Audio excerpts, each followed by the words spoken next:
ñu mën a juboo baalante jéggalante wante laata loolu yëpp di am faw justice tranché la vérité des faits teg ko sur la table ka ca lalu ka ca jege nam fa jege nam ko defee et tout ñu am ci une idée beaucoup plus positive beaucoup plus nette léegi nag affaire baa ngi noonu yàlla na yàlla leeral amiin sunu doyen Abdoulaye Mbow sa njàngat ci xibaar gu tiis googu nga xamante ni dal na ci ndoddu Pape Diop.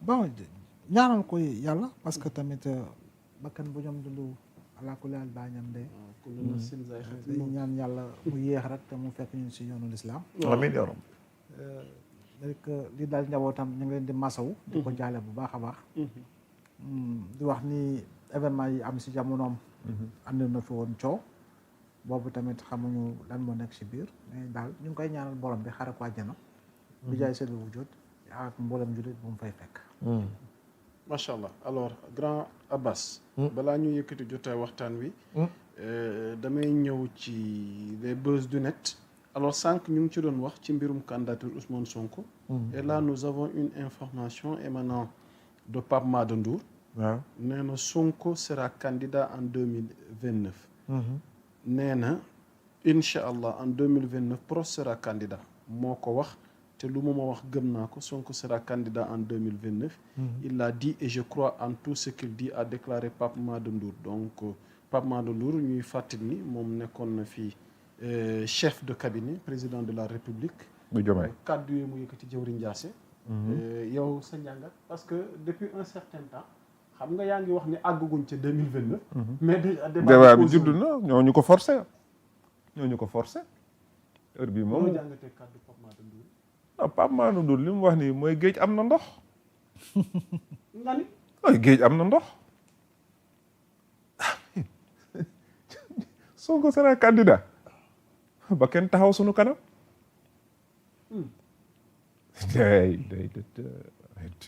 tamit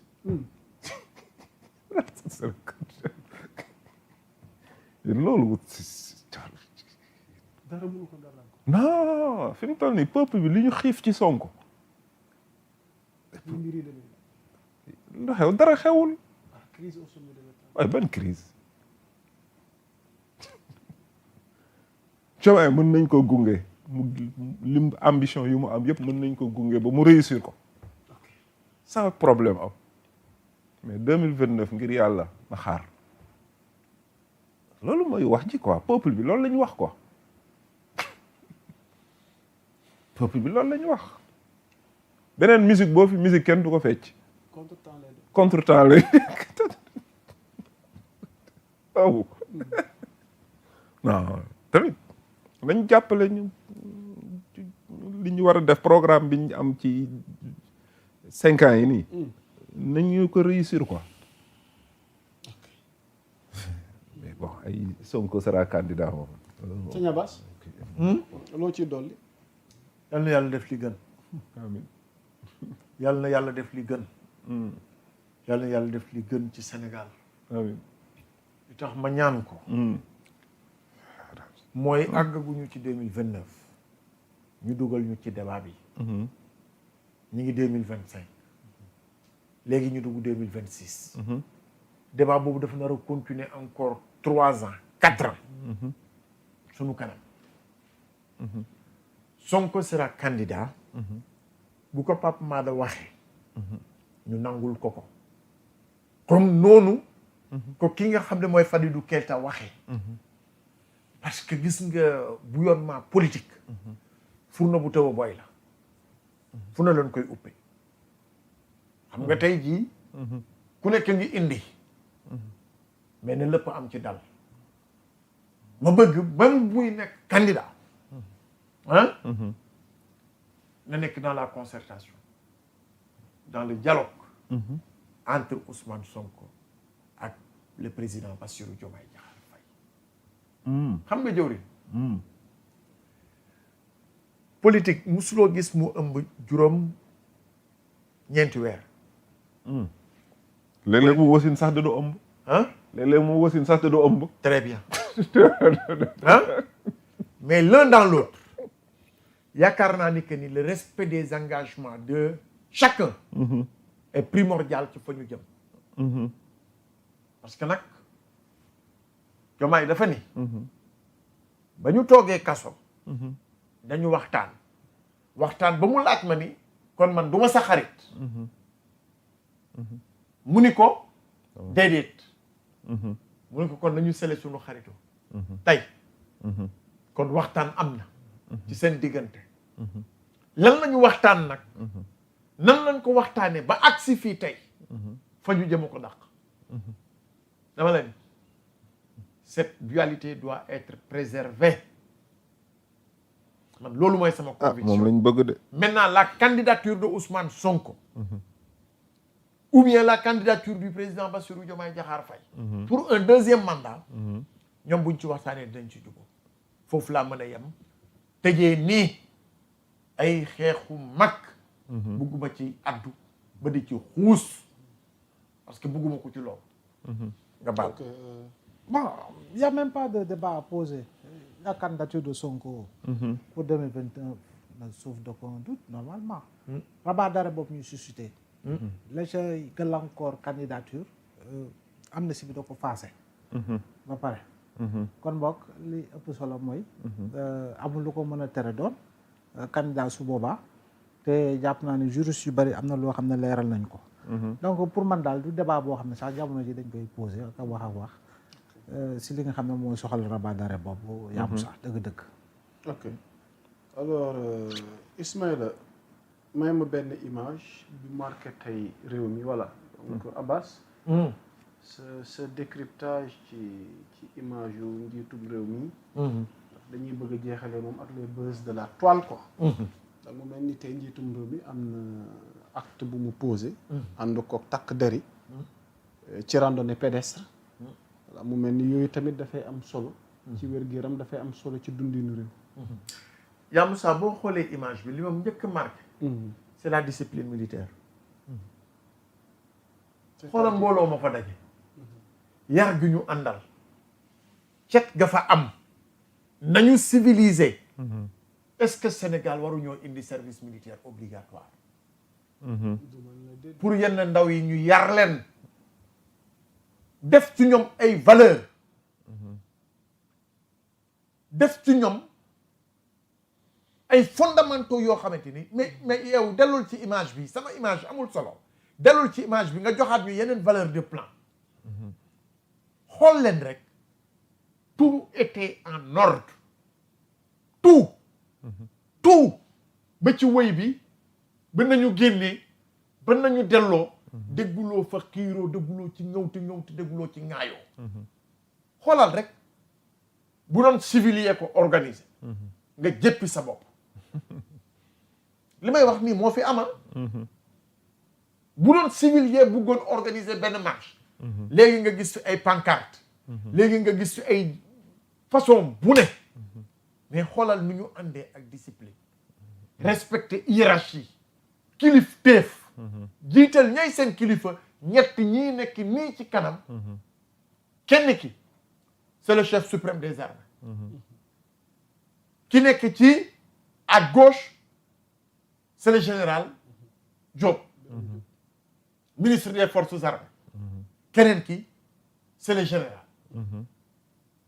xoolal ñëpp nekk seen ginnaaw sol seen yëre yu civilisé Sénégal nañu dellu si waat ci fondamentaux yi léegi nag communion la entre le chef suprême des armées et ses troupes ñu ànd pour wan nit ñi ni wérgu yaram day participer ci liy dundal xol comme def nañ ko mu ànd si jàmm ci salaam mënuñu lu muy saluer ko te la mu doon tëjee mooy la semaine des forces armées ba pare ren ñu jël thématique bu am solo mu jëm ci JOJ yi nga xam ni Sénégal war na ko organiser lan moo ci war a nekk taxawaayu armée loolu yaakaar naa ni que ni moment de communion la parce que Sénégal bu dee organiser xew-xew bu mel nii te mu njëkk a am ci biir Afrique fii ci sunum réew yaakaar naa ni que ni xoolal discipline bi rek xoolal yaa Moussa lii dafa jar ñu di si jox nit ñi leçon.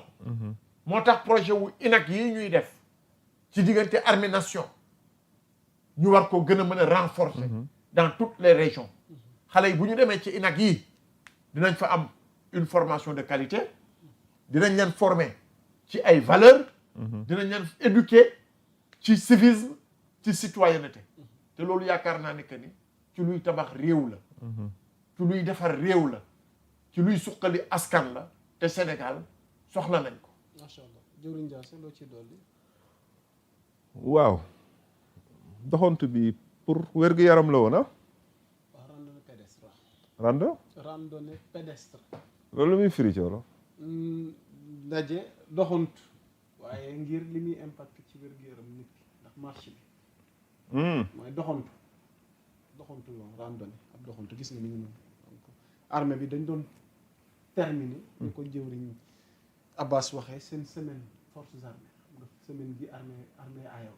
voilà donc ngir ñu tëjee lépp nag en beauté. ñu amal marche boo xamante gis nga doxantu amaloon ab doxantu. waaw am na solo de. am na solo daf mel ni nag dafa am beneen lecture bi nga def di nga ma laaj nii Ismaïla même image bi xam nga man dama xam nag sama jëwriñ laajo ma pour laaj de loo bëgg wax jëwriñ sa xel ci lan la def. non Abbas li mu wax dafa am solo est-ce que waruñu woon def service armée obligatoire ndax discipline bi. waaw. xoolal. vraiment loolu d'accord naa ci loolu. quoi débordement amul. yaa ngi dégg waa ji xam nga. lépp a tege fi mu war a tege Abbas. ok. xool ko rek. oui loolu moom mais waroon nañ ci boole aussi protection de l'environnement ak hygiène ak alimentation bu sain. ok doon ci tënk ko ci civisme bi rek. civisme parce que tamit yaa Moussa war nañu xool sunu environnement yi sunu environnement bi au niveau de. gars yi dañ leen spirito sano in corpo sano. mu ngi noonu quoi waaye nag ci environnement bu sain tamit. oui yaa Moussa ba mu demee Europe daa mel ni ci mbalit laa doon dund Afrique quoi. ndax kii différence ñàkk gis mbalit buy taxawaalu.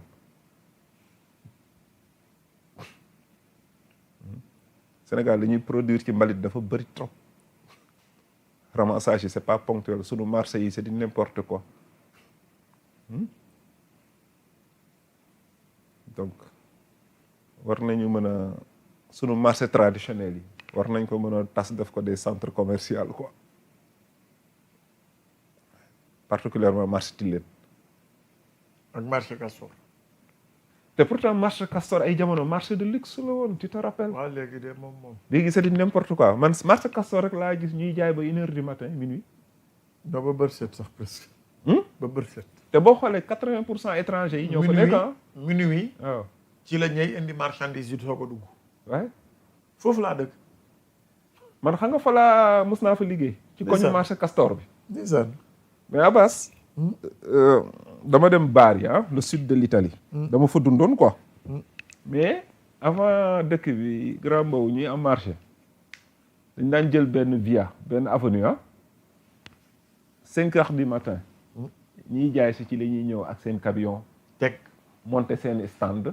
génnee seen i produits jaay 5h du matin. 14h marché bi tëj. ñu raxas. ñu bale raxas 16h balaa nit ñi di wàcc ku leen ne fii marché la. raxas ba mu set. mais après 10 ans ba mu fa gëjee. delluwaat fa fekk benn espace bu mag bu nekkoon à côté moom la ñu def marché boo xamante ni dafa stable. fixe. ba pare am ay stand. maanaam da ngay gis ne ñoom seen maire yi dañuy liggéeyal askan bi. dañuy nekk au service de l'askan ko. ba ma yoon bi Italie dem naa Venise. Abbas waay. mais Venise xam foofu ma ne fii de kenn du fi nekk di wax inondation dëkk boo xamante ni ko ñi ndox la. amul oto. dëkk bi yëpp village yëpp ci kaw ci biir ndox la nekk.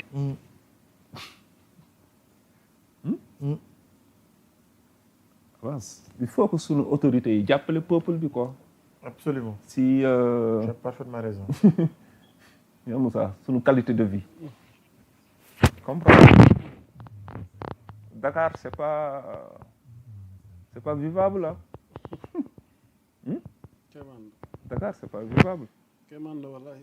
donc waaw nañu gën a xam nga président commencé woon na fi ba muy doog a kii setal chaque xaw ma ñaata mois. loolu war nañ ko delloo si. mais du sotti parce que loolu du métier kii bi dañu war a am ay services hygiéniques yoo xamante ni dañuy ponctuel ko nekk au service. c'est important Diop. loolu la quoi. macha allah. oui nii non. sëñ Ablaye. di féliciter armée bi ah. ñu jeexal ak yow ci image bi. waaw ci image bu rafet la quand même parce que dañu koy fàttali toujours armée nation la ñu wax. c'est bon. Et l'armée sénégalaise a toujours été une armée professionnelle. bi nga xam ne nag elle a toujours été au-dessus de la mêlée. armée la boo xam ne dañ ko teel a jox confiance sur le plan international. Commençant par la guerre du Liban déjà l'armée sénégalaise mi ngi fa woon dans le cadre de la mission des Nations Unies mu nekk une armée républicaine. à tout point de vue. armée boo xam ne daal c'est une fierté léegi nag face véritablement aux multiples menaces et principalement la menace terroriste lépp lu ñu mën a def pour renforcer armée si bépp boor nañ ko def armée bi déjà professionnelle la armée boo xam ne day woy di màgg waaye dëkk yëpp ñu ngi dugal 1% 2% 3% de leur PIB si wàllu défense ñun tam buñ si bàyyi buñ si des ginnaaw parce que nous sommes beaucoup plus menacés que ces pays-là ñi nga xam ne peut-être ils se préparent à d'autres guerres ñun nag la guerre bi nga xam ne moom la ñu jàkkaarloo mooy la guerre contre le terrorisme qui est aux portes du Sénégal parce que bu ñu demee ba Négime créé blocus au Mali ba ñëw ba Kaay ça veut dire que attention nañu xam ne nous sommes dans une ceinture de feu et que cette armée-là républicaine professionnelle dédiée et dévouée jàpp naa ni